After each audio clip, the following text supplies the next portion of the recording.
नमस्कार। जाकिर नायक पाकिस्तान पहुंचे हैं और एक लंबे अरसे से कपिल शर्मा से बेहतर कॉमेडी शो चला रहे हैं, लेकिन इनके इस कॉमेडी शो में एक कॉमेडी और आई। अब की बार इन्होंने जन्नत लेने का तरीका बताया। जन्नत लेने का तरीका क्या बताया कि आप 103 साल के बुड्ढे से 13 साल की लड़की की शादी कर दो तो उस लड़की को जन्नत मिल जाएगी। जन्नत तो मिल जाएगी और कुछ भी मिलेगा, क्योंकि वो बुड्ढा तो 3 साल में खिसक जाएगा या 2 साल में, हो सकता है 3 महीने में खिसक जाए।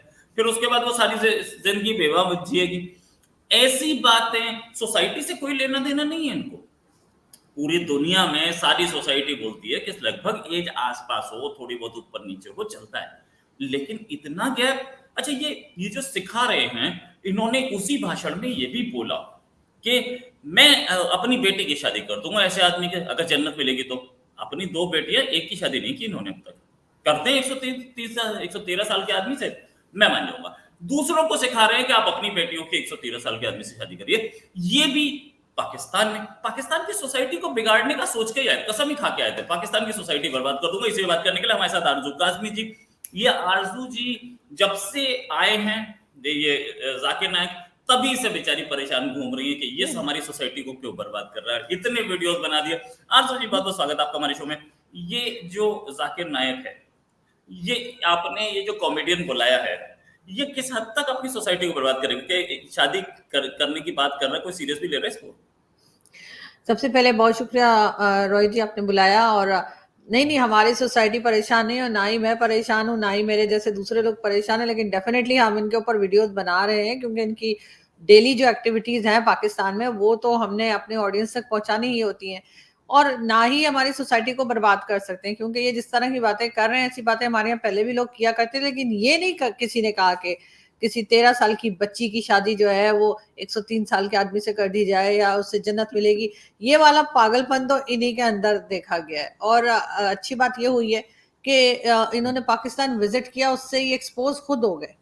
और जो थोड़े बहुत इनके यहाँ पर फैन थे, जो इनका वो पीस टीवी या क्या आया करता था, उसको देखा करते थे या इन्हें फॉलो करते थे, वो अब इनसे हट गए हैं। और इनको काफी लोग जो हैं, उन्होंने वो फेवरेट्स की लिस्ट में से निकाल दिया है। तो जाकिर नाइक को पाकिस्तान आकर मुझे नहीं लगता कि कोई फायदा हुआ है। को पाकिस्तान आकर नुकसान हुआ है, वो बुरी तरह से एक्सपोज हो गए। और जैसा मैंने पहले भी कहा है कि पाकिस्तान की तरफ से ये एक नई चीज या वाहिद चीज कह लीजिए कि एक ही चीज है जिसे मैंने देखा कि हर पाकिस्तानी जो है वो अप्रिशिएट कर रहा है भारत को। इस वक्त कोई बुराई नहीं की जा रही, और ये कहा जा रहा है कि भारत ने बहुत अच्छा काम किया जो इनको अपनी कंट्री से निकाल दिया। और अब जल्दी यहाँ से भी इनको लोग यही कह रहे हैं कि चलते फिरते नजर आओ, यहाँ पे दोबारा नहीं आना। तो मुझे लगता है जब ये वापस जाएंगे, चाहे जैसे भी जाएं, गधे घोड़े कुत्ते खोते पे, जैसे भी इन्होंने वापस जाना है वापस जाएंगे, तो ये मुड़कर पाकिस्तान की तरफ नहीं देखेंगे। और जिन अथॉरिटीज ने इनको इन्वाइट किया है, वो भी शायद इस वक्त अपना सर ही पीट रहे होंगे। उन्हें भी उम्मीद नहीं होगी कि ये जिस किस्म की बातें करेंगे। और उसके बाद इनकी पुरानी वीडियोस भी निकल आई हैं, इनकी कई ऐसी अजीब अजीब किस्म की बातें जो ये पहले किया करते थे, जो हम लोगों ने शायद कभी सुनी भी नहीं होंगी, वो लोग निकाल निकाल के अब चला रहे हैं। और ऐसा लग रहा है कि किसी इनके दुश्मन ने इनको आइडिया दिया होगा कि पाकिस्तान चले जाओ। और उसके बाद ये बुरी तरह से एक्सपोज हुए हैं। और फैन फॉलोइंग तो इनकी बहुत कम रह गई है पाकिस्तान में। पहले दिन से कंट्रोवर्सी में, पहले दिन से सोच के भी आए थे, पाकिस्तान में सोच के भी आए थे कि ऐसी ऐसी बातें बोलूंगा कि कंट्रोवर्सी में रहूं। पाकिस्तान के अंदर जो मौलाना हैं, उन मौलानाओं को इनसे दिक्कत थी, खासी दिक्कत थी। पहले भी प्रोग्राम्स होते थे बहुत सारे कि ये जाकिर नायक जो है ये बिल्कुल झूठ बोलता है और इसको दीन की एक इल्म नहीं है। लेकिन अब क्या इन्होंने उन मौलानाओं को शिकस्त दे दी है जो मतलब पाकिस्तान में फेमस थे, उनको शिकस्त दे दी? इनकी पॉपुलैरिटी, ये इनसे तो पता लगता है, जितना ये हेडलाइन में छाए हुए हैं उससे तो लगता है कि इन्होंने शिकस्त दे दी उनको। नहीं, मौलाना जो है ऐसे सच ये हेडलाइन में कोई खास छाए हुए नहीं है। इनका इंटरव्यूज या इनके टीवी इंटरव्यूज भी वो लोग ले रहे हैं जो कि हमारे यहाँ स्टैब्लिशमेंट के कहलाते हैं, जिनको हम जानते हैं कि इनको कहाँ से कहा गया है टीवी चैनल पे जाने के लिए, कहाँ से इनको जो एंकरिंग मिली है। कोई इंडिपेंडेंट जर्नलिस्ट आपको इनके साथ नजर नहीं आ रहा। चाहे वो यूट्यूब पे काम करता हो, चाहे वो टीवी चैनल के साथ काम करता हो, कोई भी इंडिपेंडेंट और ऐसा एंकर या ऐसा जर्नलिस्ट जो अपनी बात सही सही रखता हो, वो आपको इनके साथ इंटरव्यू करता हुआ दिखाई नहीं देगा। अनफॉर्चुनेटली वही लोग दिखाई दे रहे हैं जो कहीं ना कहीं से डिक्टेशन लेकर आए होते हैं। हालांकि उनमें से बहुत से लोग मेरे दोस्त भी हैं, तो मैंने उनको पहले भी अपने वीडियो में सॉरी पहले ही बोल लिया था, अभी फिर बोल रही हूँ, लेकिन क्या करूँ यार, तुम लोग एक्सपोज हो गए हो। तो बात सारी है कि इनका और जो बाकी मौलाना से जाहिर है, अगर लोग तो ये पसंद नहीं करेंगे कि जिनकी पहले से यहाँ पे बिजनेस चल रहा है रिलीजन बेचने का, उनके ऊपर एक और कोई आ जाए और वो भी भारतीय हो। तो इनको मैंने कोई खास देखा नहीं सिवाय मौलाना तारिक जमील के, कोई और मौलाना इनके साथ बैठे हुए दिखाई दिए हो, इनके साथ बात करते दिखे हो, जो कि बड़े मशहूर मशहूर आप भी जानते हैं, जो हमारे टीवी चैनल्स वगैरह पे भी आया करते हैं जो मौलाना, वो मुझे जाकिर नाइक के साथ दिखाई नहीं दिए। इसका रीजन मुझे यही लगा कि इनको पसंद नहीं किया जा रहा। मौलाना भी चाह रहे हैं कि बस आए और जाए। दूसरा वो ग्रुप्स भी होते हैं ना, कोई देवबंदी है, कोई पता नहीं क्या बरेलवी है कि क्या, तो वो ऐसा करके भी मेरा ख्याल है कि लोग इन्हें पसंद नहीं कर रहे। और उसके बाद जिस किस्म के कमेंट्स इन्होंने किए, वो तो हमारे यहाँ के मौलानाओं ने भी इस तरह के ऑब्जेक्शन नहीं उठाए कि जी फीमेल जो है वो प्राइम मिनिस्टर नहीं हो सकती, चीफ मिनिस्टर नहीं हो सकती, इंफॉर्मेशन मिनिस्टर, या कुछ भी इन्होंने जो बातें की उसको लेकर तो हमारे यहाँ के मौलानाओं ने भी कभी ऐसी बात नहीं की। तो जाहिर है कि वो पसंद नहीं किया जा रहा। और जिस गवर्नमेंट ने बुलाया है, उनकी तो अपनी नवाज शरीफ साहब की बेटी जो इस वक्त चीफ मिनिस्टर है पंजाब की, और उनकी पंजाब में ही जो इंफॉर्मेशन मिनिस्टर है वो भी एक फीमेल है। तो इसका तो मतलब है कि मरियम नवाज को भी रिजाइन कर देना चाहिए और उनके इंफॉर्मेशन मिनिस्टर को भी रिजाइन कर देना चाहिए। इनकी जो बातें हैं वो इन्हीं के गले पड़ती जा रही हैं। और आते के साथ ही जो ये पीआईए पे शुरू हुए थे, उसके बाद से लेकर अभी तक कोई चीज भी इनकी ऐसी नहीं आई जिसको हम पॉजिटिव कह सकें, या ऐसा कह सकें जो जाकिर नाइक के फेवर में गई हो। राइट, मैं इनका वीडियो दिखाता हूँ जहां इन्होंने बोला है कि 113 साल के आदमी की शादी 13 साल की लड़की से करनी है। You can marry a woman the moment she gets matured. If she reaches puberty, you can marry. That is Islam. For a man, the moment reaches puberty till he dies, he can marry anyone. Choice is his. Who are we to object? He is willing and the woman is willing. But the man is 112 years old. Medical science tells us even a man of 112 years can procreate. No, he wants to marry a 13-year-old girl who has reached puberty. What is your problem? If a woman of 13 years old finds a virtuous man of 112 years, I would prefer. If I know he's virtuous, I would not mind giving my daughter. If I know that he's a virtuous man and will see to it that he takes my daughter to Jannah, I would not mind. इनको जन्नत भेजने का एक ही तरीका मिला कि अपनी 13 साल की बेटी की शादी 103 साल के आदमी तो से शादी इनकी कर। बेटियां तो 24-25 साल की है। मैंने सुना इनकी अपनी 2 बेटियां हैं, कोई 24 साल की है, कोई 25 या 26 साल की है। अभी तक क्यों नहीं शादी की इन्होंने? उनकी करते ना 12-13 साल की उम्र में 113 साल के आदमी के साथ क्यों अपनी बेटियां बिठा के रखी हुई हैं? लेकिन प्रॉब्लम सारी यही है कि ये मौलाना जो होते हैं, चाहे ये कहीं के भी हों, ये जो बातें करते हैं ये अपने घर में उसके ऊपर नहीं करते, उसके ऊपर अमल नहीं करते हैं। तो इनका बस सुने जाए और आई एम श्योर के लोगों में अवेयरनेस आ गई है और उनकी इस किस्म की बेवकूफ़ी वाली बातों को सुनकर रिजेक्ट ही करेंगे। आप सोचें, यानी दादा से भी बड़ी उम्र के जो आदमी है उसको कह रहे हैं कि 13 साल की बच्ची से शादी, मतलब शर्म भी नहीं आती इन लोगों को। और उसको ये फिर अगर इन्हें कोई कुछ कहे तो फिर ये रिलीजन का नाम बीच में ले आते हैं। मतलब ये बात सुनकर कोई भी होगा, किसी में भी थोड़ी सी भी सेंस होगी, उसको शर्म आएगी कि ये आदमी किस तरह की वल्गर बातें कर रहा है और कितनी गंदी कितनी बकवास कर रहा है। लेकिन मुझे खुशी है कि पाकिस्तान की पब्लिक ने कम से कम इनको इनका रास्ता दिखाया है। और कई लोग तो इनको कह भी रहे हैं, जो मीडिया में काम करते हैं, सीधे सीधे कह रहे हैं निकलो इधर से। और मैं तो खैर कहती हूँ कि पाकिस्तान को चाहिए कि इनसे जो है जितना भी इनके ऊपर खर्चा हो रहा है, अभी 28 तक ये इधर नहीं है, वो सारा बिल इनसे ले, क्योंकि इन्होंने काफी पैसा कमा लिया रिलीजन बेच के। तो वो सारा का सारा बिल इनसे लिया जाए, जिसमें पीआईए के टिकट भी है, इनका रहना खाना पीना घूमना फिरना। और आखिर में जब ये सारे पैसे दे दें, जाहिर ऑनलाइन ट्रांसफर होगी, बड़ी इजी हो सकता है, और फिर लास्ट में इनको वाघा बॉर्डर से ले जाकर और भारत के हवाले कर दिया जाए। और इसलिए इससे भारत को भी खुशी हो जाएगी, हमारे टर्म्स भी अच्छे हो जाएंगे, और मोदी जी इनको ले जाकर इनकी तशरीफ पे लगाएंगे छितर। इनके ऊपर केसेस बने हुए, वांटेड है ये भाई भारत में। हम इतना बड़ा भारत का मुजरिम भारत के हवाले कर देंगे, तो भारत को तो हमारा फिर थैंक यू करना चाहिए। और अगर ऐसा लगता है कि वाघा बॉर्डर से ले जाने में टाइम लगेगा, अभी जाहिर है 28 तक ये रुकेंगे, जल्दी चाहिए आप लोगों को तो डॉक्टर जयशंकर आ रहे हैं, उनके प्लेन की जो जहाँ पे सामान रखा जाता है ना, लगेज जहाँ पर जाता है, वहां उस हिस्से में जहाज के इनको भी रख देंगे साथ में, क्योंकि जाहिर है मैं तो कभी पसंद नहीं करूंगी कि ये डॉक्टर जयशंकर के साथ बैठे। तो डॉक्टर जयशंकर के साथ वाली सीट तो इनको नहीं दी जा सकती। हाँ ये जरूर है जहां पर लगेज रखा जाता है ना, वहां पे जो है सूटकेसेस वगैरह के साथ इनको भी रख दिया जाए और आप लोग ले जाइएगा। इनको वो जो ड्रोन आते हैं बॉर्डर से, उस पर बांध के भी भेजा जा सकता है ऊपर से ड्रॉप करने के लिए, तो ये उससे भी आ सकते हैं।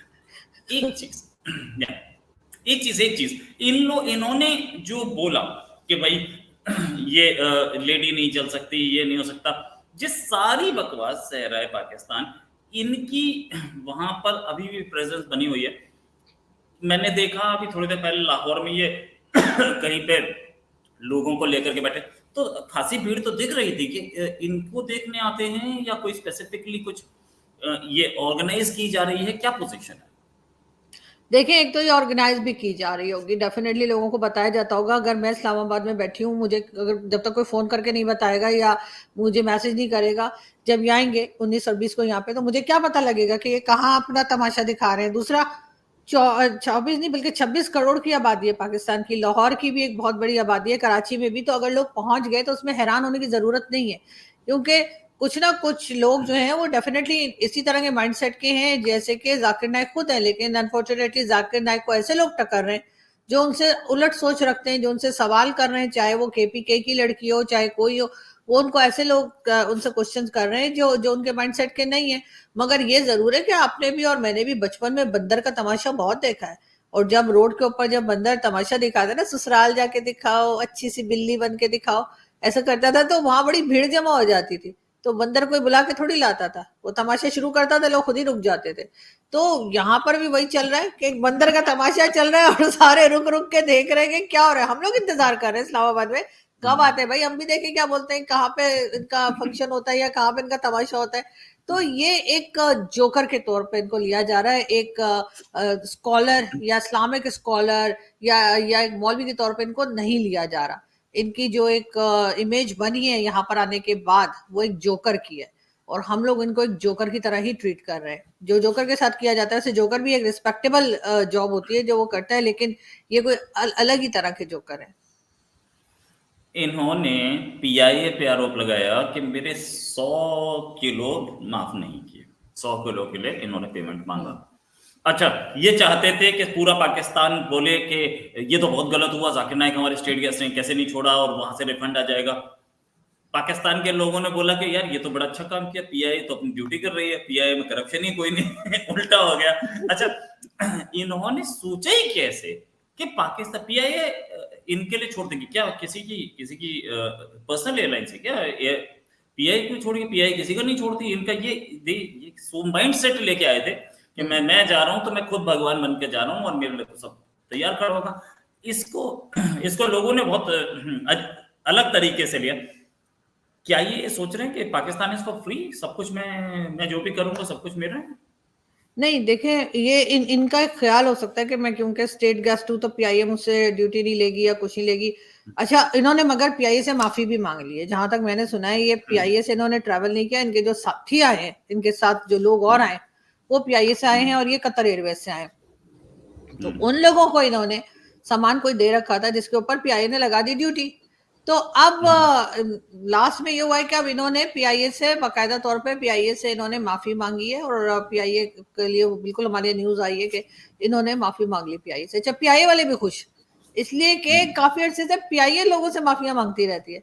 कभी फ्लाइट कैंसिल हो गई ठीक है, कभी क्या होता है कि पायलट के लाइसेंस जाली निकल आते हैं, कभी एयर होस्टेस स्मगलिंग कर रही है, तो कभी किसी के मील के अंदर कॉकरोचेस और चूहे निकल रहे हैं। तो क्या हम लोग कहते भी है कि भाई हम चाइनीज फूड नहीं खाते, लेकिन बहरहाल ऐसा भी हो रहा है कि कॉकरोच चाइना में तो चलता है ना, आपको पता है, सुमीत जैन साहब ना सुन ले तो आपको पता है कि वो तो इस वजह से पीआईए, कभी पीआईए का स्टाफ गायब हो जाता है, कभी कनाडा में जाके गायब हो जाता है, कभी यूके में जाके गायब हो जाता है, उसके बाद पीआईए माफी मांगती रहती है। पहली बार कई साल के बाद ऐसा हुआ है कि जाकिर नाइक ने पीआईए से माफी मांगी, और इस वक्त पीआईए वाले बहुत खुश हैं और वो अपने आप को शाबाशियां दे रहे हैं कि उन्होंने बहुत अच्छा काम किया। वैसे ठीक काम किया, उन्हें बिल्कुल ड्यूटी लेनी चाहिए। और मुझे तो समझ नहीं आ रही इतना लेकर क्या है ये, मतलब अभी तक हम लोग एक दूसरे से पूछ रहे हैं, सारा पाकिस्तान एक दूसरे से पूछ रहे हैं क्या लाए हैं क्या लाए, अभी तक नहीं पता कि ये लाए क्या है।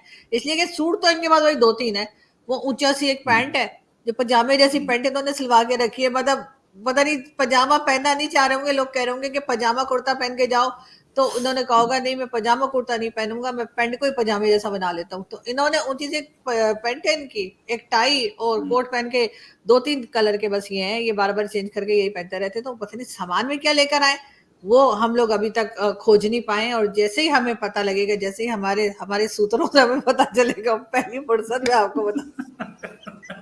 अच्छा, ये उसके बाद ये पहुंचे हैं इस समय लाहौर में, और उसके बाद इस्लामाबाद पहुंचेंगे। हाँ इस्लामाबाद में इनकी मीटिंग्स बहुत सारी होंगी।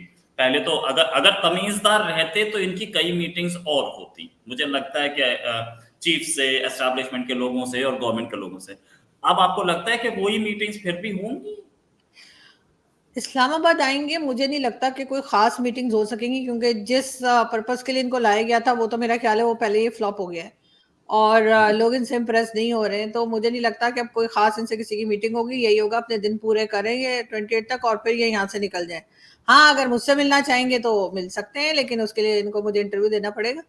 और लेकिन मैं सोच रही हूँ कि पता नहीं मेरे चैनल पे इनका इंटरव्यू चले, मतलब ये इस काबिल नहीं लगता है मुझे कि मैं अपने चैनल पे इनका इंटरव्यू चलाऊं, तो इस वजह से। लेकिन मैंने देखा नहीं कि यहाँ पे जो मीडिया मौजूद है वो कोई खास एक्साइटमेंट नहीं दिखा रहा कि ये इस्लामाबाद आ रहे हैं, क्योंकि ऑलरेडी काफी तमाशे ये कर चुके हैं। नहीं तो आप तो गैर महरम में आती हैं, आपको इंटरव्यू कैसे देंगे ये? हाँ ये भी सही है, तो बैठे तो है 2-3 और लोगों के साथ भी तो बैठे हैं जो गैर हो महरम ही सकता थी, है, लेकिन बैठ के इंटरव्यू दिए इन्होंने। हो सकता है बल्कि महरम बना लियो, हो सकता है महरम बना लियो ये फिर बल्कि हमारे एक वो। दोस्त हैं, आप भी जानते हैं, सबूक सबूक सैयद को आप भी जानते सब हैं। सही है, हाँ। वो या, किसी इवेंट में गए थे, तो वहां पे कोई एंकर थी, तो उन्होंने कहा कि इनके साथ पिक्चर बनानी है, तो इन्होंने सबूक से कहा कि तुम बीच में खड़े हो जाओ आप, क्योंकि ये ना महरम है, मैं इनके साथ खड़े नहीं हो सकता। तो सबूक क्या महरम है? सबूक को क्यों बीच में सबूक को क्यों बीच में खड़ा कर दिया? खैर सबूक खड़े भी हो गए, उसके बाद उन्होंने सबको स्टोरी भी सुना दी। तो मैं यही कह रही हूँ कि उन्होंने कहा भी उनसे कि जाकिर नाइक साहब, मैं क्या महरम हूँ? मैं भी तो वही हूँ जो आप है, मैं भी ना महरम हूँ, मुझे किस वजह से आप बीच में खड़ा कर रहे हैं? तो ये सही। तो इनकी हरकतें। और उसके बाद ये समझते हैं कि पाकिस्तान इन्हें, अच्छा इन्होंने ये भी कहा है, आई डोंट नो आप तक पहुंचा है कि नहीं, इन्होंने ये भी कहा है कि जिस दिन पाकिस्तान में शरिया लगे उस दिन मैं पाकिस्तान की नेशनलिटी मांगने आऊंगा। तो मेरा ख्याल इसीलिए है तो नहीं लगा रहे, ऐसा कभी नहीं इसीलिए तो होगा। नहीं लगा रहे। हाँ, इसीलिए नहीं लगा रहे, और ना ही लगाएंगे कि ऐसे ऐसे लोग आ जाएंगे। तो अच्छा है कि आप लोगों ने जो इनको निकाल दिया, लेकिन अब अगर आप कोशिश करें, आप तो जर्नलिस्ट हैं, अपनी गवर्नमेंट से बात करें, कि वो पाकिस्तान की गवर्नमेंट से बात करें और इनको मलेशिया वापस जाने के बजाय बॉर्डर से हम उस तरफ निकाल दें भारत के। नहीं, अच्छा, इन्होंने ये नहीं बताया कि बकरी महरम है या न गैर महरम है। हाँ ये नहीं बता पाए, ये मेरा ख्याल है कि इनसे पूछा जाना चाहिए, और कोई ना कोई हाँ, पूछ लेगा। कोई ना कोई, क्योंकि बकरी का मामला थोड़ा सा गड़बड़ है। पोल्ट्री फार्म वगैरह खोलता है तो वहां पे महरम गैर महरम सब इकट्ठा चलता रहता है। और जाकिर नायक साहब से हमें कुछ ज्यादा टेंशन रहती है, क्योंकि इनका भरोसा नहीं है। जो आदमी ये बोल सकता है कि 113 साल की आदमी से 13 साल की लड़की शादी कर सकती है, ऐसे इन्होंने वो कोई आदमी 113 ये साल का बोल, आदमी देखा है इन्होंने? मैंने तो नहीं देखा, उससे पहले निकल लेते हैं। नहीं उससे पहले तो निकल लेते हैं, इसका मतलब 90 साल के आदमी से तो पक्का ही शादी करा सकते हैं, है ना? तो और पहले ये अपनी बेटी की कराएं, अपनी बेटी की कराएं, फिर दूसरों को मशवरे दें। नहीं, और ये भी बोल सकते थे कि 113 साल की औरत से कोई 13 साल का लड़का शादी कर हाँ सकता है, कि ये क्यों नहीं बोला इन्होंने? ये क्यों नहीं बोला? प्रॉफेट मोहम्मद ने अपने से बड़ी उम्र की लेडी से शादी की थी, और वो भी हाँ विडो थी। हाँ। इन्होंने आज तक बोला? इन्होंने आज तक एक को अपने बेटे की विडो से शादी कराई? इन्होंने करा दें? और यहाँ भी इन्होंने ये जन्नत जन्नत के ही नक्शे खींच रहे हैं, यहाँ बैठ के भी ये लोगों को जन्नत जाने के रास्ते बता रहे हैं, लोगों को दुनिया में जीने नहीं दे रहे। लोगों को ये बता रहे हैं कि मरने के बाद जन्नत मिलेगी। अरे दुनिया को तुम लोगों ने जहन्नुम बना दिया, मौलानाओं ने मिलकर। ये जितने मौलाना है, इन्होंने मिलकर दुनिया को जहन्नुम जैसा बना रखा है। हर वक्त कभी किसी को कह देते सर तन से जुदा, कभी किसी को कह देते मार दो, कभी क्या कर दो। यहाँ जीने नहीं दे रहे और कह रहे नहीं मरने के बाद जो है जन्नत मिलेगी। और ऐसी जन्नत जिसमें इस तरह के लोग होंगे, जाकिर नाइक जैसे, जिसमें ऐसे होंगे मौलानाओं जैसे, जैसे हमारे यहाँ और आपके यहाँ जो मौलाना भरे पड़े अजीब अजीब से, वो इस तरह के लोग होंगे जन्नत में, तो वही मेरी तो तौबा, मैंने तो नहीं जाना। प्रॉफिट मोहम्मद का नाम लेते हो ना, तो उनको फॉलो करना भी सीखे। हाँ या तो इन्होंने की होती अपने से बड़ी उम्र की लेडी से, और वो भी वीडियो से शादी इन्होंने की होती, मैं मान जाता। हाँ या दूसरे मौलानाओं में किसी ने या अपने बच्चों की होती, तो हाँ। मैं मान जाता। लेकिन किसी ने नहीं की, सब के सब सिर्फ इसलिए कि मेरे को पैसा दे दो, प्रॉफिट मोहम्मद की टीचिंग्स हाँ को बोलते रहते हैं, कोई फॉलो नहीं करता है। Thanks a exactly. Lot Aarzoo ji, thanks a lot Aarzoo ji, it was nice discussion. और ये जब तक जोकर रहेगा आपके पास, तो हम लोगों को एंड कंटेंट मिलता रहेगा। इस जोकर के कंटेंट को हम एक्सपोज भी करते रहेंगे। थैंक्स अ लॉट, अभी के लिए नमस्कार, धन्यवाद।